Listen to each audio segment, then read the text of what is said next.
ስሜ አቤል አሰግድ ይባላል። ኦልሞስት 15 ዓመት የልብ ፔሸንት ነኝ። ያው የጀመረኝ በህፃንነቴ ነው። ገና 4ኛ ክፍል ምናምን እንዳለው ነው ኬዙ የታወቀው። ትንሽ ከባድ ነበር። ለ10 ምናምን ዓመት ያህል ሲከታተል ነበር እዚህ ውስጥ። ከዛ ጊዜ ጀምሮ እንደ ጓደኞቼ ኳስ መጫወት አልችልም። ኢቭን ስፖርት ፕሮግራም አልወጣም ነበር። ክላስ ውስጥ ነው ብቻዬን የምቀመጠው። ብዙ መጓዝ አይችልም ነበር። ይደክሙ ነበር። በተደጋጋሚ ያመው ነበር። ምግብ አይበላም፣ ያስመልሰዋል። ሃርት ሬቱ በጣም ይጨምራል። እስከ 204 ይደርስ ነበር። ግቢም ከገባው በኋላ እንደ ማንኛውም ተማሪ ተንቀሳቀሽ እንትን ማለት ፍሪ ሆኜ እንትን ማለት አልችልም ነበር። የተማርኩት ሜካኒካል ኢንጂነሪንግ ነው። ስራ ጀምሬ ነበረ። ዱካም እየሰራው ነበር ኢንዱስትሪ ዞን ውስጥ። አሁን አቋርጬው መጥቻለሁ። በቃ ያው ምልክ ተደጋጋሚ እያመመኝ ነበረ። በግል ለማድረግ እንኳን አቅሙ ያን ያህል አልነበረም።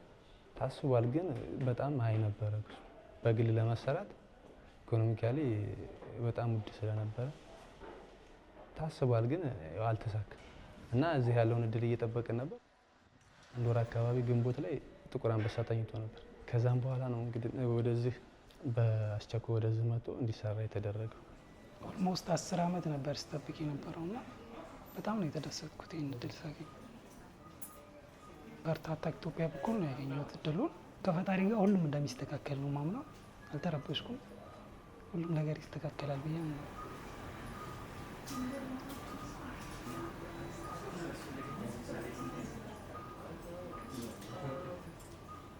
በጣም ከባድ ነበር ጭንቀቱ። ከ2 ሰዓት እስከ 8 ሰዓት አካባቢ ድረስ ነበርና በጣም ከባድ ነበር ያለው።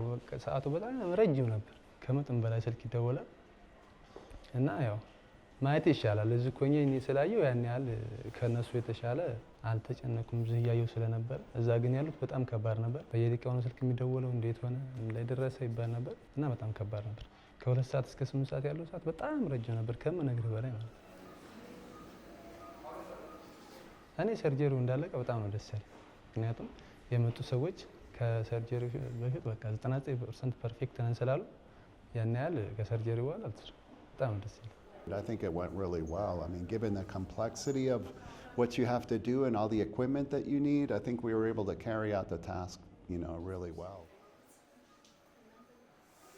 ሃርት አታክ ኢትዮጵያ በጣም ከመጠን በላይ ማመስገንና በዙ እንዲቀጥሉበት የሚፈልጉ ናቸው። ምክንያቱም ያው እኛ ሀገር ያለው ሁኔታ ኢኮኖሚካሊ በጣም ትንሽ ወደኋላ ስላለ እና በዙ የተሻለ በቃ ህዝቡም ከዚህ ያለውን አቅም እያጠናከረና እነሱም ወደዚህ የተሻለ ድጋፍ ያደርጉ ጥሩ ነው ብዬ አስባለሁ እና በጣም እናመሰግናለን ይሄን ነገር እድሉን ስላገኘን። እነሱንም እግዚአብሔር ይስጥልን ማለት እፈልጋለሁ።